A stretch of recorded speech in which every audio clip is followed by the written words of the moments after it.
Bonjour! Dans cette vidéo, on va parler un petit peu d'adressage et des conflits d'adressage qui peuvent arriver lorsqu'on crée des nouvelles variables. Donc tout d'abord, ici, j'ai une table de visualisation qu'on voit trois variables, donc entier 1, entier 2 et bool 1 erreur. Et je vois, entier 2 une deuxième fois.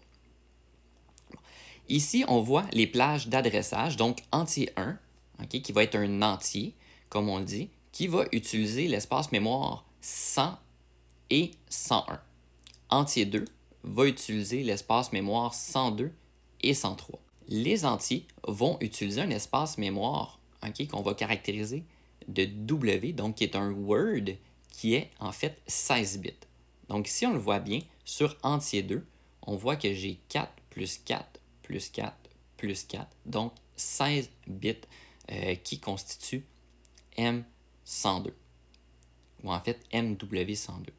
Ce qui est important de comprendre, c'est que même si on a MW comme notation, ou M simplement, c'est le même espace mémoire qui est l'espace mémoire 100.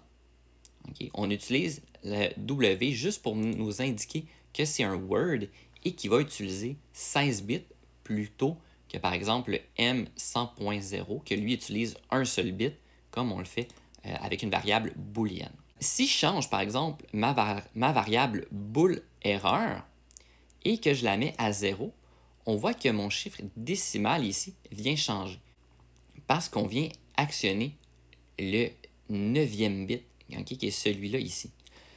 Si je l'active à nouveau, on voit qu'on va afficher 256, qui correspond à ce bit-là, d'activer.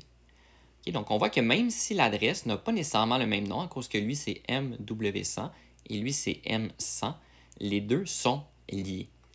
Donc, quand on va faire un mémoire Word pour un entier, il va falloir penser tout le temps se laisser deux espaces mémoire, donc aller à 102 pour le prochain. Ici, je voulais me créer une variable booléenne.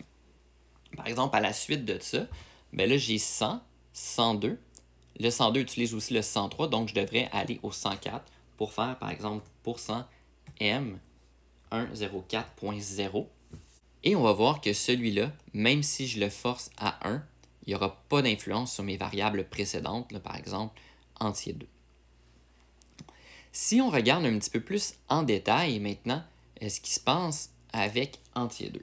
Je vais supprimer celle-ci, je vais supprimer celle-là. Donc là, ici, je vais voir M102.0, que lui, on avait déjà vu que c'était le 9e bit, donc qui vient l'affecter ici. Et puis, on voit le 256 qui s'active en décimal. Si je le remets à 0. Et maintenant, si j'active le M103.0 et que je le mets à 1, on voit que le premier bit s'active. Ensuite, le deuxième s'active aussi. Et on voit que le chiffre décimal, on est rendu à 3. Si je désactive celui-là, on voit que c'est 2. Et ainsi de suite. Donc là, j'active le quatrième bit qui vaut 8. Donc 8 plus 2 nous donne 10.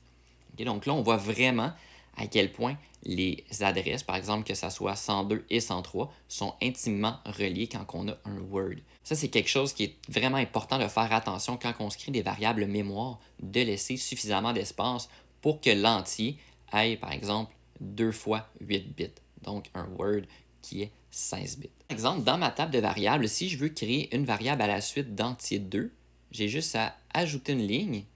Et là, si je fais entier 3, il va continuer la liste. Donc, il a fait MW100, MW102. Et là, il va me rajouter MW104. Donc, il va le mettre automatiquement au bon endroit. Si je veux me créer une variable booléenne, par exemple bool2, il va me donner une adresse automatique qui va à la suite de la dernière variable qui a été créée.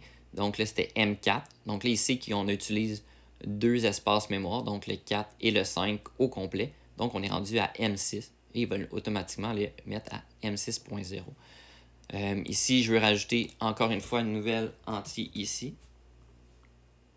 Donc, entier 4. Mais là, il va le mettre automatiquement à 8, étant donné que l'espace mémoire 106 est déjà utilisé ici. Donc, normalement, TIA Pertol y pense, mais c'est important que si, par exemple, je mets 106 ici, ben là, il va y avoir un conflit entre ces deux adresses-là. Donc ça, c'est vraiment à ne pas faire et à faire vraiment attention.